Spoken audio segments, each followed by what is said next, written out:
Yeah, so that's pretty controversial. If I get any members overhearing me tell my clients not to be a little bitch, I think it's easier just to go DBA or B.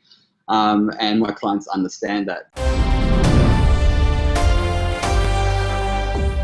Hello, I'm Christy Johns, and today we're chatting to Sacha Desmarais. Now, he's our newest columnist here at Australian Online News, focusing on health and fitness.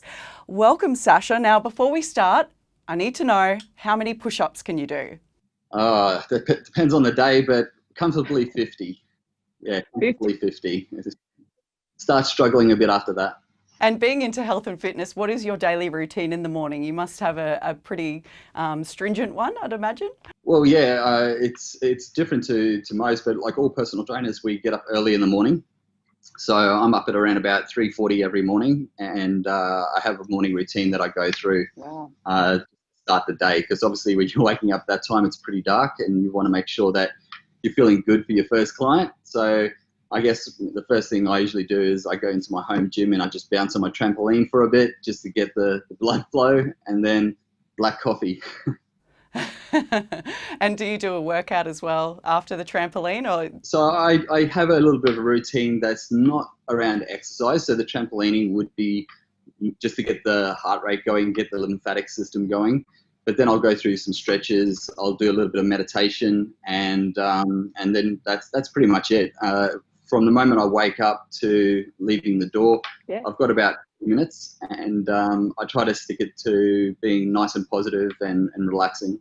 a lot of my friends are fasting at the moment. Do you have breakfast, or are you a faster who doesn't eat until lunchtime? Yes, I do intermittent fasting. That is exactly that's what I do. So it's a 16-8 fast. So basically, you'll have dinner at 7 o'clock in the evening, and then I won't eat till around about 12 o'clock.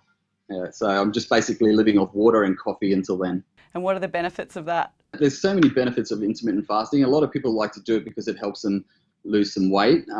When you're in a fasted state, your body tends to use its body fat as fuel. For myself, it gives me a lot more energy. I actually feel like throughout the day when I'm not eating, I actually gain energy until I'm ready to eat. When you're in a fasted state too, there's a state of autophagy. Autophagy is basically where your body attacks itself.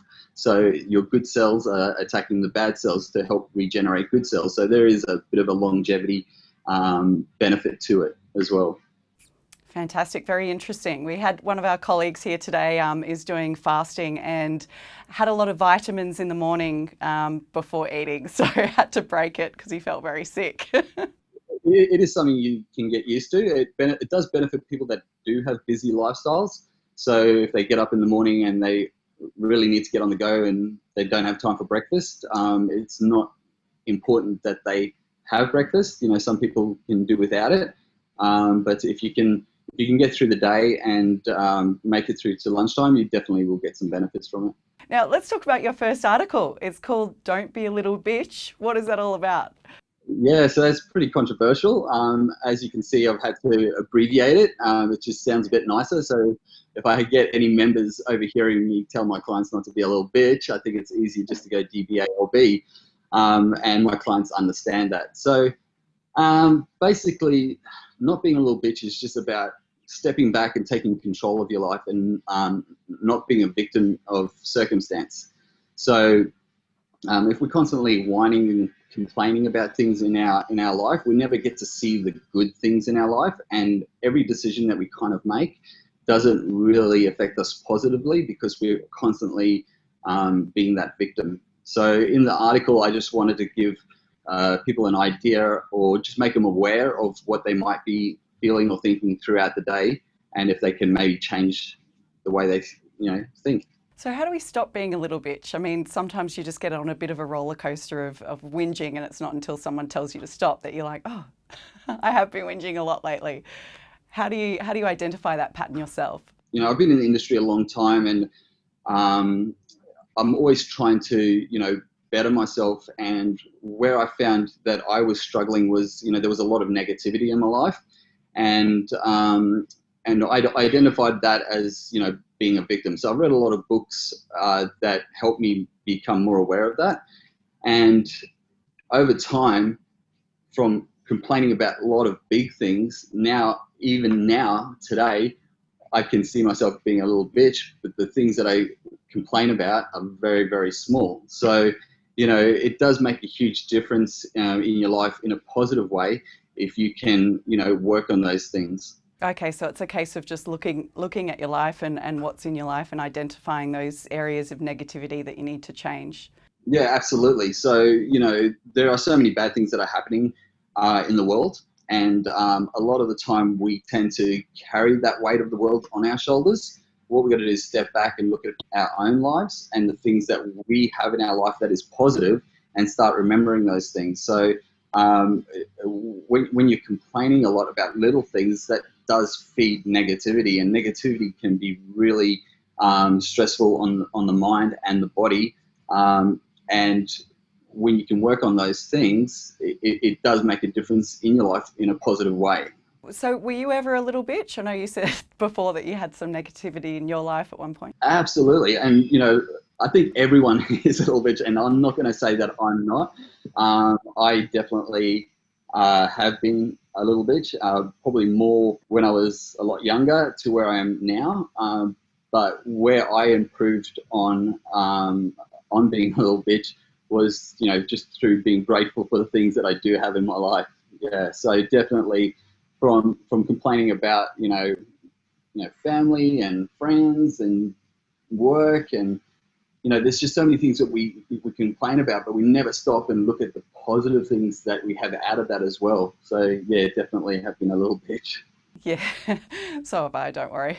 So how will this help people?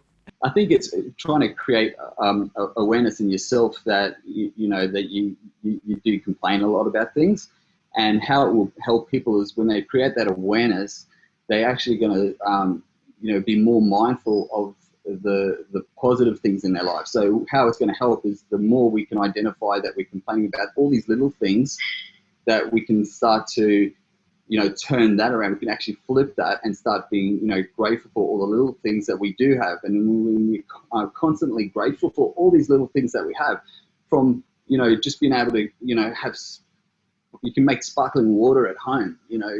There's places around the world that they can't even drink water from a tap or even have water. But the fact that we can actually go to the fridge and get the soda stream and make some sparkling water, that's amazing. So if you can be grateful for those little things, it will turn your life around in more of a positive way.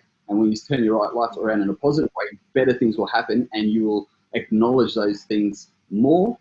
And then all the bad things that are happening, you'll start to be able to handle those a lot better. Yeah, we certainly sometimes forget how lucky we are in the lives that we're living. So what can we expect every week in your column?